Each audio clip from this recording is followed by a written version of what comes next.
അള്ളാഹുവിന്റെ പ്രവാചകർ സല്ലല്ലാഹു അലൈഹി വസല്ലം തങ്ങൾ പഠിപ്പിക്കുന്നുണ്ട്, നമ്മുടെ ദുആ സ്വീകരിക്കാതിരിക്കുന്നതിനുള്ള രണ്ട് കാര്യങ്ങൾ. വളരെ ശ്രദ്ധിക്കേണ്ട ഒരു കാര്യം. നമ്മുടെ ദുആ എന്തുകൊണ്ട് സ്വീകരിക്കുന്നില്ല? നമ്മൾ ദുആ ചെയ്തിട്ട് പല ആൾക്കാരും പറയാറുണ്ട്, ഉസ്താദെ ഞാൻ ഒത്തിരി കാര്യങ്ങൾ അള്ളാഹുവിനോട് പറഞ്ഞു, പക്ഷേ ഇന്നേ വരെ അതിനൊരു മറുപടി കിട്ടിയിട്ടില്ല. എന്തുകൊണ്ടാണ് ഇത് ലഭിക്കാത്തത് എന്ന് നമ്മൾ ഓരോരുത്തരും പഠിക്കേണ്ടതുണ്ട്. രണ്ട് കാര്യങ്ങൾ നമ്മുടെ ജീവിതത്തിൽ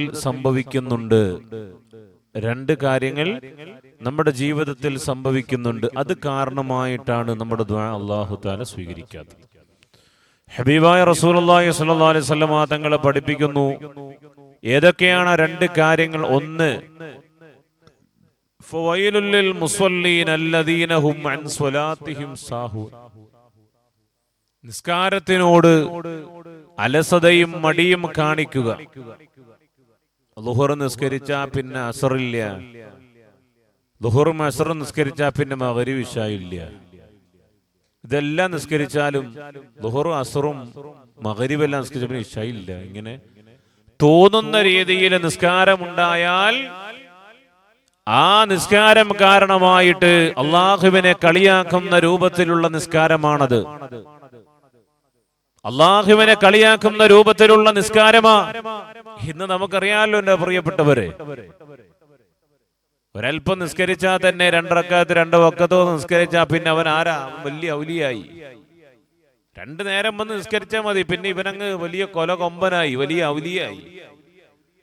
1 വഖ്ത് പോലും ഒഴിവാക്കാതെ ജീവിക്കുന്ന എത്രയോ ഉലമാക്കള്, ആലിമീങ്ങള്, സ്വാലിഹീങ്ങള്, അവരിന്നേ വരെ ഔലിയാപ്പൊട്ടവും ചമഞ്ഞിട്ടില്ല, ഒന്നും ചമഞ്ഞിട്ടില്ല. പക്ഷെ 2 നേരം പള്ളിയിലോട്ട് വന്ന കാക്കായ്ക്ക് ഔലിയായിനേക്കാളും വലിയ സ്ഥാനമാണ്. നീ നിസ്കരിച്ച നിസ്കാരം സ്വഹീഹാണോ? നീ നിസ്കരിച്ചിരിക്കുന്ന നിസ്കാരത്തിന്റെ ഫർളുകൾ ചെയ്തത് ആ രീതിയിലാണോ? അതിൻ്റെതായ ഫർളുകൾ വീടുന്ന രൂപത്തിലാണോ നിസ്കരിച്ചത്? ചിന്തിച്ചു നോക്കിയിട്ടുണ്ടോ? ഫാത്തിഹ ഓതിയത് എങ്ങനെയാ? ഫാത്തിഹ ഇതുവരെയ്ക്ക് ശരിയായിട്ടുണ്ടോ? എവിടെ പോയാണ് പഠിച്ചത്? ഫാത്തിഹ ഓതാൻ എവിടെ പോയാണ് നിങ്ങൾ പഠിച്ചത്? ഇന്നേ വരെ നിങ്ങൾ ഓതുന്ന ഫാത്തിഹ മറ്റുള്ളവരെ കുറിച്ച് ഓതി കേൾപ്പിച്ചുകൊണ്ട് അതിനകത്തുള്ള ശരിയും തെറ്റും നിങ്ങൾ മനസ്സിലാക്കിയിട്ടുണ്ടോ? ഇതൊന്നും ഇല്ല. 2 നേരം നിസ്കരിക്കാൻ വന്നാ പിന്നെ വലിയ ഔലിയായി മാറി. ഇതൊക്കെ ഒത്തെങ്കിൽ മാത്രമേ നിന്റെ നിസ്കാരം ശരിയാവുകയുള്ളൂ. അപ്പോ കൃത്യതയില്ലാത്ത നിസ്കാരം നിന്റെ ജീവിതത്തിലുണ്ടോ, നിന്റെ ദുആ അല്ലാഹു സ്വീകരിക്കില്ല എന്ന് ഹബീബായ റസൂലുള്ളാഹി സ്വല്ലല്ലാഹു അലൈഹി വസല്ലം തങ്ങൾ പഠിപ്പിക്കുകയാണ്. വിശുദ്ധമായ റജബ് മാസം നിസ്കാരത്തിന്റെ മാസമാണ്. നിസ്കാരം അല്ലാഹു നമുക്ക് സമ്മാനമായി നൽകിയ മാസമാണ്. അപ്പോ ചില ആൾക്കാർ പറയും, എന്തിനാ ഉസ്താദേ ഈ നിസ്കാരമൊക്കെ നമുക്ക് തന്നത്? അത് വലിയ ബുദ്ധിമുട്ടല്ലേ? അല്ലാഹു തരാതിരുന്നാ പോരായിരുന്നോ? അള്ളാഹു നമുക്കിത് തരാതിരുന്നാ പോരായിരുന്നു? എന്തിനാണ് ഈ നിസ്കാരം തന്നത്? വലിയ ബുദ്ധിമുട്ടാണല്ലോ. അള്ളാഹു സമ്മാനം കൊടുക്കുക എന്ന് പറയുന്നത് സന്തോഷം ഉണ്ടാകാൻ വേണ്ടിയിട്ടാണ്. ഇത് നമുക്ക് സമ്മാനം തന്നിട്ട് നമുക്ക് ദുഃഖമാണല്ലോ, നമുക്ക് പ്രയാസമാണല്ലോ എന്ന് പറയുന്നവരുണ്ട്. എന്റെ പ്രിയപ്പെട്ട മുമ്പിനെ, നിങ്ങൾക്ക് സന്തോഷമുണ്ടാകാൻ വേണ്ടിയിട്ടാണ് അള്ളാഹു നിസ്കാരം എന്ന് പറയുന്ന സമ്മാനം നൽകിയത്. കാരണം അള്ളാഹുവിന്റെ പടച്ചവന്റെ പരലോകത്തിലേക്ക് നമ്മൾ ഓരോരുത്തരും കടന്നു ചെല്ലുമ്പോ എല്ലാ സമുദായത്തിൽപ്പെട്ട മനുഷ്യന്മാരും അവിടെ തമ്പടിക്കുന്നതാണ്, കടന്നു വരുന്നതാണ്. നീ കണ്ടിട്ടില്ലാത്ത പോലുമാകുന്ന ജനങ്ങളുണ്ടല്ലോ. എല്ലാവരും മഹ്ശറയിലേക്ക് കടന്നു വരുന്നൊരു രംഗമുണ്ടല്ലോ. ആ മഹ്ശറയിൽ വെച്ചുകൊണ്ട് ജനങ്ങളെല്ലാവരും കടന്നു വരുമ്പോ അവിടെ നിന്റെ സ്ഥാനം ഉയർത്തിയിട്ട് അല്ലാഹു നിന്നെ ബഹുമാനിക്കുന്നത് ഈ നിസ്കാരം കൊണ്ടാണെന്ന് നബി മുഹമ്മദ് മുസ്തഫ സല്ലല്ലാഹു അലൈഹി വസല്ലമ തങ്ങൾ അവിടുന്ന് പഠിപ്പിക്കുകയാണ്. ഒരു സമുദായത്തിനുമില്ലാത്ത പവിത്രത, ഒരു സമുദായത്തിനുമില്ലാത്ത പവിത്രത.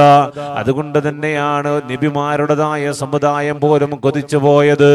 ആദം നബിയുടെയും ഇദ്രീസ് നബിയുടെയും നൂഹ് നബിയുടെയും ഹൂദ് നബിയുടെയും സാലിഹ് നബിയുടെയും അയ്യൂബ് നബിയുടെയും ഓരോ സമുദായത്തിൽ കടന്നു വന്നിരിക്കുന്ന സഹാബാക്കള്, ആ സഹാബാക്കള് ഏറ്റവും കൂടുതൽ ആഗ്രഹിച്ചത് എന്താണെന്നറിയോ?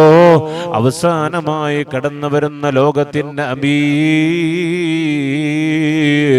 ലോകത്തിന്റെ നേതാവ് ഹബീബായ നബി മുഹമ്മദ് മുസ്തഫ സല്ലല്ലാഹു അലൈഹി വസല്ലമ തങ്ങളുടെ ഉമ്മത്താകാനാണ്. എന്താ കാരണം എന്തെന്നറിയോ?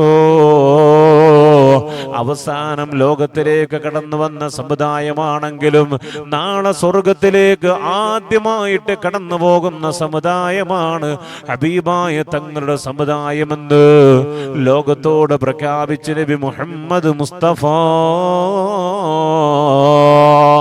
അള്ളാന്റെ റസൂൽ അവിടുന്ന് പഠിപ്പിച്ചതല്ലേ, ആദ്യമായിട്ട് സ്വർഗത്തിൽ കയറുന്ന ഉമ്മത്തല്ലേ. ആ ഉമ്മത്തീങ്ങളെ ആർക്കാ ഇഷ്ടമില്ലാത്തത്? ആ ഉമ്മത്തിൽ പെടാൻ ആർക്കാ ഇഷ്ടമില്ലാത്തത്? അത് ഒരേ ഒരു കാരണമെന്ന് പറയുന്നത് അത്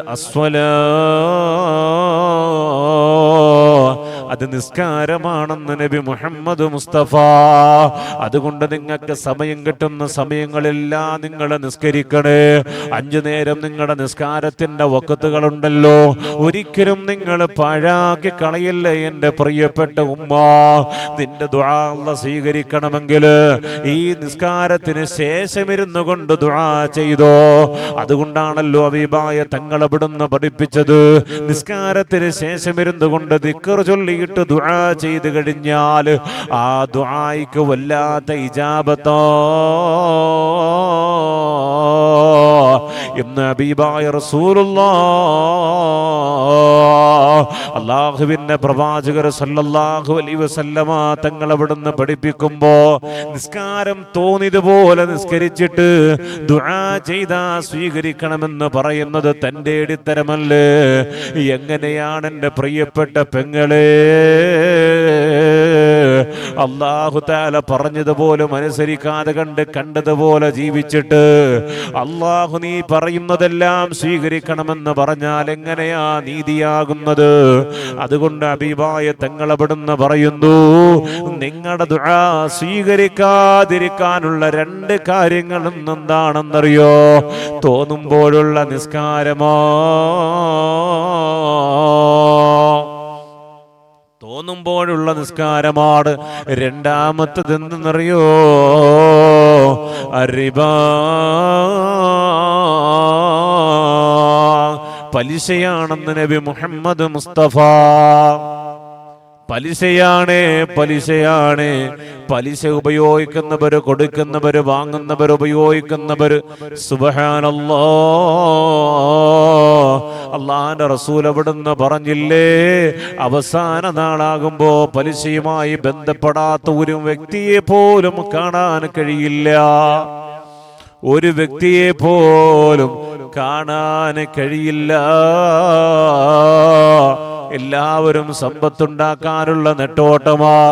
സമ്പത്തുണ്ടാക്കാൻ അധികരിപ്പിച്ച് കോടികളുടെ മുകളിൽ കിടക്കാനുള്ള നെട്ടോട്ടത്തിലെ ഉമ്മത്തേ, അങ്ങനെ പല ആൾക്കാരുടെയും കുടുംബങ്ങൾ മുഴുവനും തകർന്നു പോയല്ലോ, കുടുംബങ്ങൾ തരിപ്പണമായല്ലോ. എന്തുകൊണ്ടാണെന്നറിയോ? ഇരട്ടിപ്പിക്കൽ പരിപാടിക്ക് വേണ്ടി പോയതാ. സമ്പത്തിനെ നീ ഇഷ്ടപ്പെട്ടതിന്റെ പേരിലാ. ഭർത്താവിനെ നീ ഇഷ്ടപ്പെട്ടില്ല, മക്കളെ നീ ഇഷ്ടപ്പെട്ടില്ല, നിന്റെ ജീവിതത്തെ നീ ഇഷ്ടപ്പെട്ടില്ല. അതിലുപരി നീ ഇഷ്ടപ്പെട്ടത് നിന്റെ കയ്യിലേക്ക് വരുന്ന പണമാണ്. അതുകൊണ്ടാണല്ലോ നിന്റെ ജീവിതം നശിച്ചു പോയത്, നിന്റെ ജീവിതം മുഴുവനും തകർന്നു പോയത് പെങ്ങളെ. അതുകൊണ്ട് സമ്പത്തിന് നിങ്ങൾ സൂക്ഷിക്കണേ. ആ സമ്പത്ത് കൊണ്ടുപോയി പലിശയ്ക്ക് കൊടുത്തിട്ട് പൈസ വാങ്ങിയിട്ട് ആ പൈസ കൊണ്ടുവന്ന് മക്കളെ കൊണ്ട് തീറ്റിച്ചാൽ ആ മക്കളെങ്ങനാണ് നന്നാകുന്നത്? ആ മക്കളെങ്ങനാണ് ശരിയാകുന്നത്? അതുകൊണ്ട് റസൂലുള്ളാഹി തങ്ങൾ അവിടുന്ന് പഠിപ്പിക്കുകയാണ്, ആ പലിശ തിന്നിട്ട് ആ പലിശയുടേതായ രക്തമാണ് നിന്റെ ശരീരത്തിൽ കൂടി ഒഴുകുന്നതെങ്കിൽ എൻ്റെ പ്രിയപ്പെട്ട പെങ്ങള്, എങ്ങനെയാ അല്ലാഹുവിനോട് ദുആ ചെയ്താൽ അല്ലാഹു റബ്ബുൽ ഇസ്സത്തായ തമ്പുരാൻ സ്വീകരിക്കുന്നത്? അള്ളാഹു നിരോധിച്ച രക്തമല്ലേ നിന്റെ ശരീരത്തിൽ കൂടി ഒഴുകുന്നത്? അള്ളാഹു നിരോധിച്ചതിന്റെ രക്തമാ, ആ ഹറാമിയത്തിന്റെ മുതൽ തിന്നതിന്റെ രക്തമാ നിന്റെ ശരീരത്തിൽ കൂടി ഒഴുകുന്നത്. പിന്നെങ്ങനെയാണ് നിന്റെ ദുആ അല്ലാഹ് സ്വീകരിക്കുക? എങ്ങനെയാ ദുആ സ്വീകരിക്കുക? അതുകൊണ്ട് പരിപൂർണമായ നിലയിൽ പരിശുദ്ധമാകാതെ, നിന്റെ മുതൽ പരിശുദ്ധമാകാതെ ഒരിക്കലും നിന്നെ ദുആ അല്ലാഹു സ്വീകരിക്കില്ല പെങ്ങളെ. ഈ രണ്ട് കാര്യങ്ങൾ ഒരിക്കലും നിങ്ങൾ മറന്നു പോകരുത്. എന്നിട്ട് പറ, നിങ്ങൾ എങ്ങനെയാ ദുആ സ്വീകരിക്കുന്നതെന്ന്. ഈ രണ്ട് കാര്യങ്ങൾ നിന്റെ ജീവിതത്തിൽ കൊണ്ടുവന്നിട്ട് അല്ലാഹുവിനോട് ദുആ ചെയ്തോ, അല്ലാഹു നിന്റെ ദുആ സ്വീകരിക്കുന്നതാണ് പെങ്ങളെ. അല്ലാഹു തആല കബൂൽ ചെയ്യുമാറാകട്ടെ. ഈ രണ്ട് വലിയ വിപത്തുകൾ നമ്മൾ മനസ്സിലാക്കിക്കോ. നിസ്കാരം ഒഴിവാക്കുന്നത്, പലിശ തിന്നുന്നത്, രണ്ടും വലിയ വിപത്തുകളാണ്. അല്ലാഹുവേ, അത് രണ്ടും നിങ്ങൾ സൂക്ഷിച്ചാൽ ജീവിതത്തിൽ ഒരുപാട് ഒരുപാട് ഒരുപാട് നേട്ടങ്ങൾ നിനക്ക് നേടിയെടുക്കാൻ കഴിയുന്നതാണ്. അല്ലാഹു തആല കബൂൽ ചെയ്യുമാറാകട്ടെ. അല്ലാഹു തആല കബൂൽ ചെയ്യുമാറാകട്ടെ. അല്ലാഹു തആല സ്വീകരിക്കുമാറാകട്ടെ. അല്ലാഹു സുബ്ഹാനഹു വ തആല നമ്മുടെ ജീവിതത്തിൽ ഖൈറും ബറക്കത്തും നൽകി അനുഗ്രഹിക്കുമാറാകട്ടെ. അല്ലാഹു ഈമാൻ നൽകി അനുഗ്രഹിക്കുമാറാകട്ടെ. ആമീൻ യാ റബ്ബൽ ആലമീൻ.